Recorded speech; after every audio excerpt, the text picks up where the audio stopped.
Welcome back to Mock the Mock, where I take a look at someone else's mock draft and I'm mocking, give you my views, thoughts, and opinions. We're gonna adventure to ESPN and take a look at Field Yates's mock draft. I hear it was very intriguing, which is great. The weirder, the better. I haven't looked at it myself, so this is a reaction, as is most of my Mock the Mocks. So let's go ahead, get into this sucker.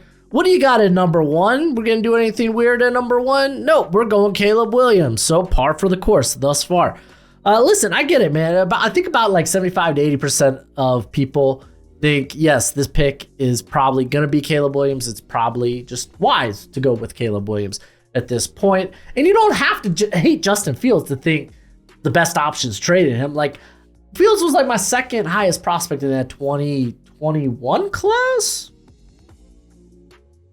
Sure, yeah, 2021.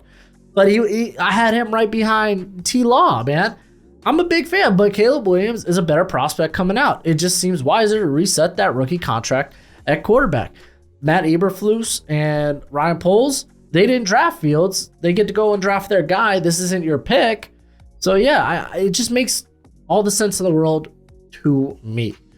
At number two, and all right, we're getting interesting. There we go. Jaden Daniels, not too off the course. Some people have this, thinking he'd be a good fit for Cliff Kingsbury, and it's fine. If you got Daniels ahead of May, it kind of is what it is. Some people think they're interchangeable. I don't think that's necessarily the case. I think for me, May is going to be a higher prospect. I think Daniels probably sneaks into my top 10. But like May is like prospect number 3 for me, so like I'd be taking him over here. But I get it, to each their own at this point. I imagine now Drake May goes to the New England Patriots at 3, which he most certainly does. He goes to the New England Patriots at 3, which means at 4, the Arizona Cardinals. They'll probably take Marvin Harrison Jr., and then we can finally start the draft. That's essentially how this is working. But this would be a good gift for the Patriots. They can really do a lot of things with this pick. They could honestly go Marvin Harrison Jr. and be okay with it. See how the quarterback class pans out at the end of the first round. If they want to get back up into the first round and take a swing, maybe on a JJ McCarthy, on a Bo Nix. I honestly think Michael Penix is just more of a early to mid second rounder. So honestly, you could stay put and take him there probably. But we'll see. The Patriots, I feel like they could almost do no wrong. Almost. But Arizona Cardinals, Marvin Harrison Jr., Kyler Murray needs playmakers. Makes a little sense in the world. Let's start the draft at number 5. The Los Angeles Chargers take Joe Alt. This is the pick for me. I like this pick. It's a very, very good pick. You get to, for the most part, the only kind of gaping hole you now currently have on your offensive line is center, with Corey Lindsey likely retiring. Apparently that isn't official yet. I thought he already officially retired. He said he's 99% sure he's going to retire, though. So hasn't really made anything official. But Joe Alt, man. Joe Alt, Rashawn Slater. You have one of the best tackle duos in the NFL almost immediately. You get to protect your asset in Justin Herbert. There we go. So yeah, I like this one quite a bit. The New York Giants, they go Malik Neighbors. Okay, I'm cool with this. I know some people kind of like think Rome Odunze probably a better fit, but I don't really think they have a player like Malik Neighbors on their roster that's just this good after the catch, just this explosive of an athlete. I don't know if we were like, oh man, are you kidding? Like stinking Hyatt, he's explosive, he's fast. But I mean, the change of direction ability that Neighbors has isn't on this roster currently. So, for me, I think Neighbors is a heck of a lot closer to Marvin Harrison Jr. than he is to Rome Odunze. That's not a slighter at Rome Odunze. I like Rome Odunze quite a bit. I think he's a blue chip prospect in this class. But let's go to number 7. Now that we have Joe Alt off the board, I imagine they still stay at tackle, but we could maybe see Brock Bowers. Let's go ahead and send it. Oh, no, they go Rome Odunze. Ooh, all right. So this is where it gets spicy, because honestly, nothing as of yet really surprised me in the first 6 picks. This one generally had to step back and be like, this is very interesting. I think how this tackle class is laid out, I don't feel great if I'm the Titans looking for a tackle in the second round. I feel better about it taking a tackle here. But, I mean, Rome Odunze is probably the higher outside of Brock Bowers. Is the high, like I have him higher than Olufashanu by like a spot, but still higher. They get some receiving threats. I mean, that's nice for like Will Levis. So I'm not against it. I think I still want to go tackle. We'll see what they do in free agency. But let's go to pick 8 as the first defender is off the board. It's Dallas Turner. Not a surprise. This team lacks pass rush. Raheem Morris, he's going to walk in and be like, hey, yo, is there a pass rusher on this roster? Let's go ahead and grab one here. Dallas Turner, you get literally your pick of whatever defensive prospect you want.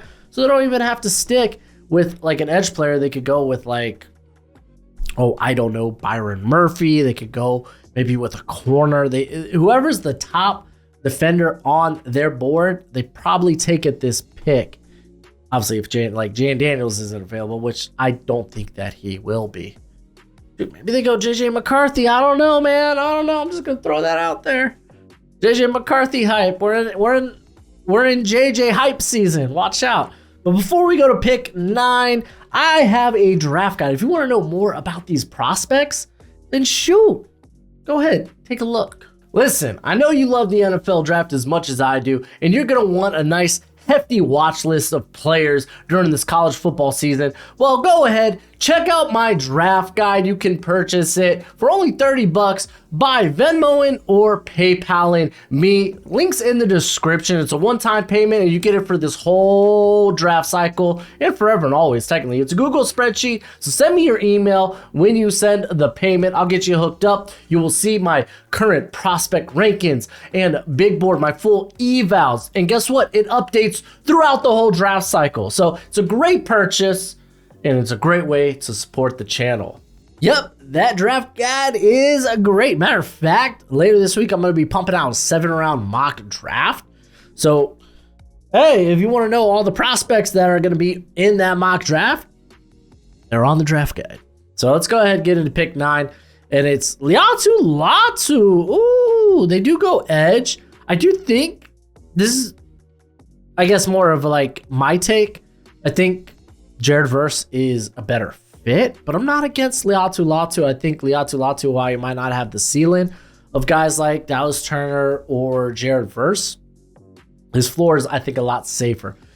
No one really in this class is as good as a technician as Liatu Latu. Like, there's not a lot of edge players in this class that can rip off second and third moves during a pass rush. They're not going to throw all these counters out. But like, man, I'm not against it, man. Liatu Latu, I know the medicals will be important for him, but I don't think it'll hurt him that much. He's 2 years removed from that neck injury. The New York Jets take Olufashanu. Not surprising here. Oh man, I was like, yo, I heard this mock draft was interesting. I want something to slap me in the face and just be like, what? Like, really boggle my mind. Like, right now, Tennessee taking Rome Odunze is a very mild level of spice when it comes to intrigue in this mock draft. But, yeah, the offensive line wasn't great for the Jets. So, yeah, probably should address it. Jared Verse going to the Minnesota Vikings. That's also a good pick if you don't love the quarterbacks in this class, or at least at this pick. Then just take an edge rusher. Literally, Daniil Hunter, Marcus Davenport, DJ Wonnum, all free agents. You might keep one. So, yeah, they're probably going to be looking maybe to get edge with this pick if it's not a quarterback. Big fan of Jared Verse, by the way. Denver Broncos, they go JJ McCarthy. And for real, at this point, this is kind of a mild take. We know the Broncos desperately need a quarterback, and at least we know the rumors are the NFL are so high on JJ McCarthy. I actually kind of like this fit just because Sean Payton, I think he would rather take a moldable quarterback and just kind of mold him to his liking, opposed to maybe like a Michael Penix or a Bo Nix, which I do think Bo Nix is just like perfect for Sean Payton's system. But those guys who they've been longtime starters, maybe a little bit more set in their ways. But yeah, I mean, there's no question like the tools with McCarthy. He's probably going to interview well. So yeah, this is very tamed. Come on, man. Show me something nutty. Show me something crazy. Las Vegas Raiders, they take Byron Murphy. I've been making this pick myself. It's a good pick. Adam Butler, free agent. Jerry Tillery, man, he had a solid year, but he ain't nothing special on the interior. So yeah, they should grab more interior help. Byron Murphy is the top interior player for me. I think he could go even higher than this, maybe top 10. But yeah, this don't impress me much. Come on. Show me something. See, I'm just asking for a ridiculous pick at this point. Tennessee tight ends, they take Tyler Guyton. Again, Guyton is another guy who was kind of on this hype train. Yo, Brock Bowers is still on the board, by the way. He's probably going to make it to 18 to the Bengals. That's what I see happening if he doesn't go to the Colts with this next pick. But Tyler Guyton, he was a very popular name after the Senior Bowl. I know some people are going to look and be like, well, he lost some of those reps and whatnot, but it's like how coachable, how teachable for a guy with his type of tools and athleticism. That's what the NFL is going to see. They're going to look at what he can be, not what he is now.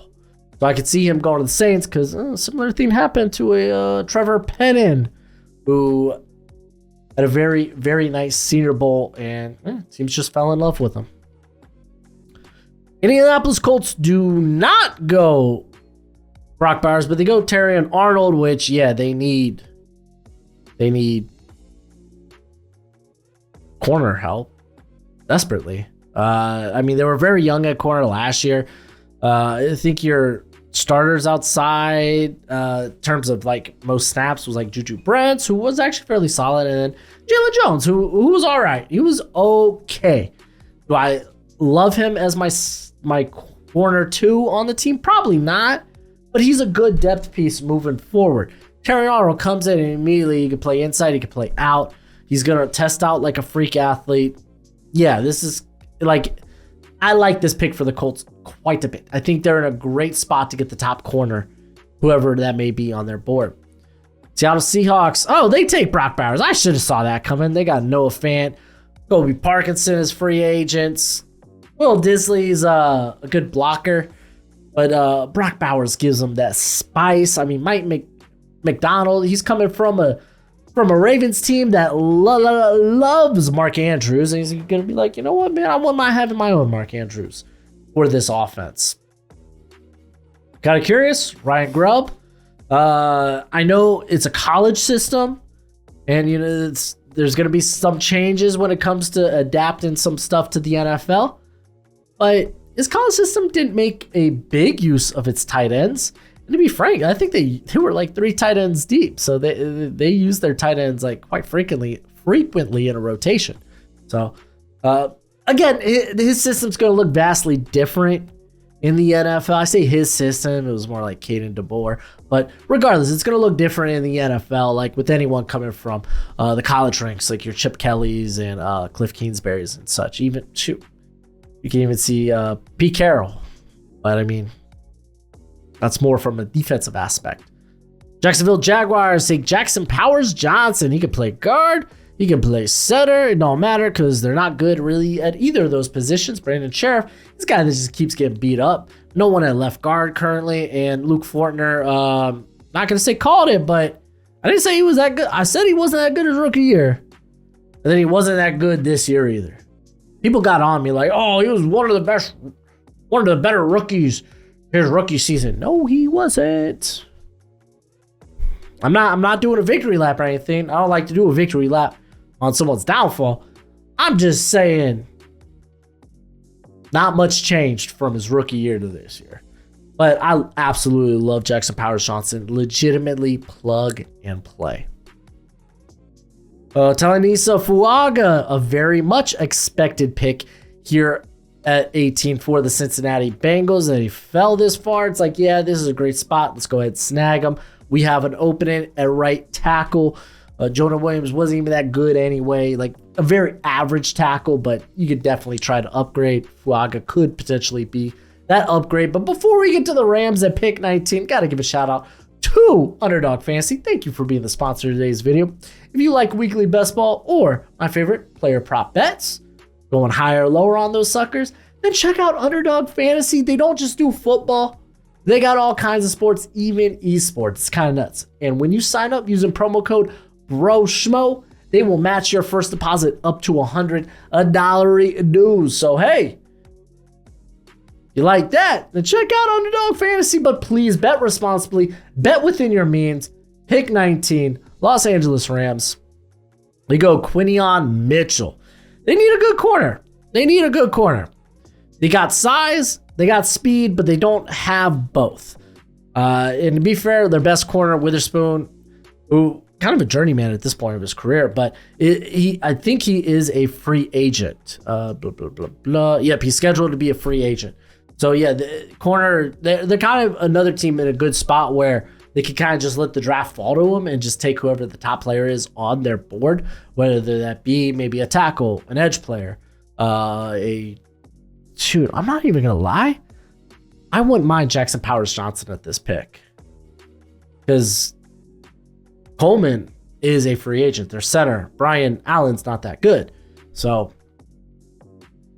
just something to open your mind up to. Pittsburgh Steelers, pick 20. Go Bo Nix, let's go. This is it. This is the spice. This is the flavor I've been wanting for this mock draft. So if you're not new to the channel, apparently I'm a Bo Nix truther. I used to hate the hell out of Bo Nix. And he had a relatively solid first season at Oregon. Cool. I think he's probably like a mid-day 2 pick, and that's where I sat going into this season. And then I thought he was flipping wonderful this year, and I was like, you know what? We should talk about him as maybe a back end of the first round guy. Steelers, they're kind of in this boat where, hey, Kenny Pickett, he might not be it. So they could be looking for a quarterback. They could go the Justin Fields route and be like, hey, Pickett, Fields, you're going to battle it out. Whoever wins the job wins it. You really have no long-term commitments to either. So if it kind of like fails, I mean, you're just picking quarterback next year, I guess. But okay, here we go. I like this. Now we officially have 5 quarterbacks off the board.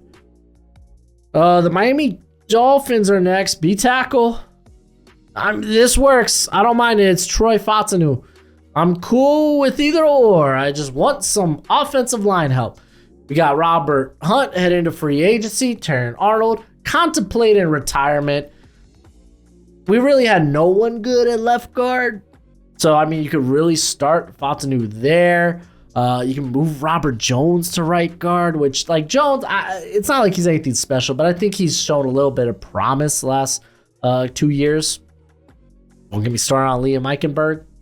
Shoot, fun fact, we need a center too. Yeah, Dolphins are in a rough spot when it comes to the offensive line. Fautanu, some people are a little bit higher on him than I am, and that's fine, man. To each their own. Philadelphia Eagles, they go with Nate Wiggins. Yes, their secondary, not great this past season. They'll probably be looking to get younger and just to get better talent in there. So Wiggins would be a phenomenal pickup. Another guy who's going to have a very star-studded combine. Houston Texans take, and it's Rakestraw Jr. Okay. I'm not against like the Texans going with a corner at this pick. I mean, I love Drazon Newton at this juncture. I think that's fine. Like Miko Ryans coming from the Niners, he probably loves a deep rotation there along the defensive line. Matter of fact, he does like a deep rotation there among the defensive line. Just look at the snap totals. But they definitely could use a cornerback too. Steven Nelson is a free agent. Even if they bring him back, he's up there in years. But he's a quality player. But you could add Rakestraw to that and just look to the future. Like, I get Rakestraw. Like, again, another guy the general consensus is higher on than I am. I think, yeah, you've seen the instincts. You've seen his ability to play against the run. Not a lot of snaps in press, though, has the body type to do it. Some people are concerned about his athletic test, and I don't think it'll be a concern. I'm more so concerned with the lack of actual ball skills. To be fair, he warded off a lot of targets, which led Chris Abrams Drain to get targeted a bunch, who did a freaking phenomenal job at just being a guy that just absolutely slaps when it comes to his ball skills. But like Rakestraw, I kind of like at the beginning of the second round. That's just where I'm at with it. Dallas Cowboys, they go linebacker entering Cooper. Man, I don't think there's a first round linebacker here, because this is kind of my take on linebackers. Unless this guy just screams of game changer, like first year starter, not going to need much time to really adapt to the NFL speed. If they're not that guy, usually when you draft a linebacker, you're not really going to know what that final product looks like until year maybe 3. If you're lucky, year 4. Like Patrick Queen was another guy who took a couple of years before he really came into his own. Like Devin White's still all over the place. It's just something you might not know what you have during that whole rookie deal.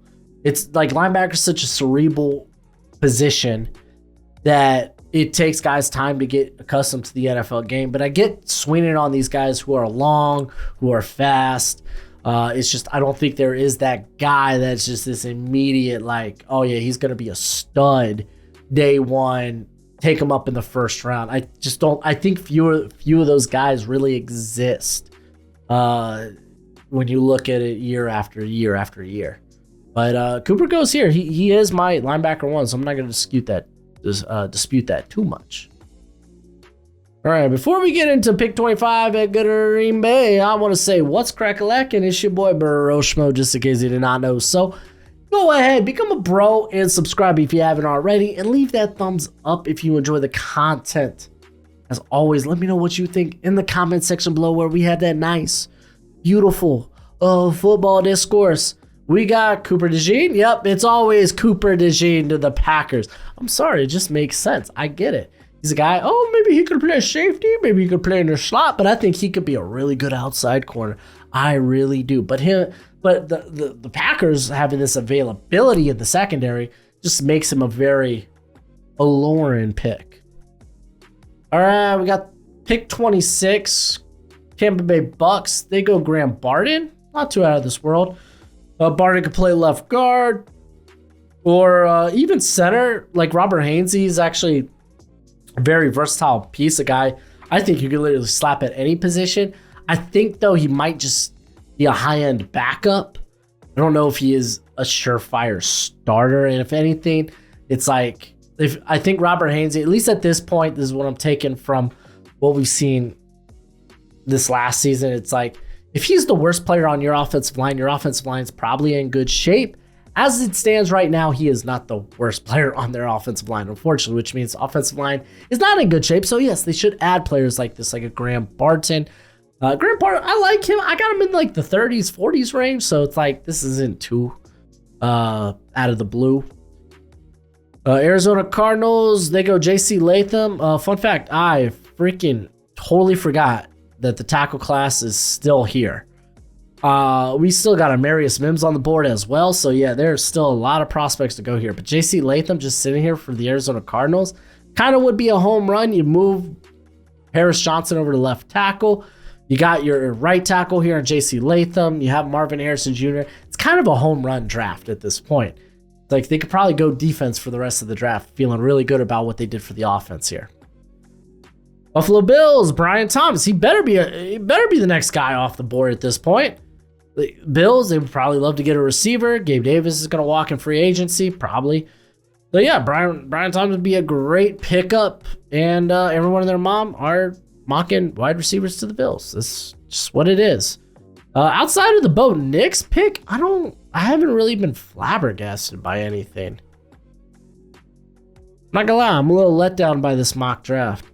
Detroit Lions take Darius Robinson. Again, this is a projection a lot of people and their moms are doing. They look at Darius Robinson, they're like, oh man, he would fit that John Cominsky role so well. So, better John Kaminsky. That's great. He was one of the guys that came out of the Senior Bowl smelling of roses, man.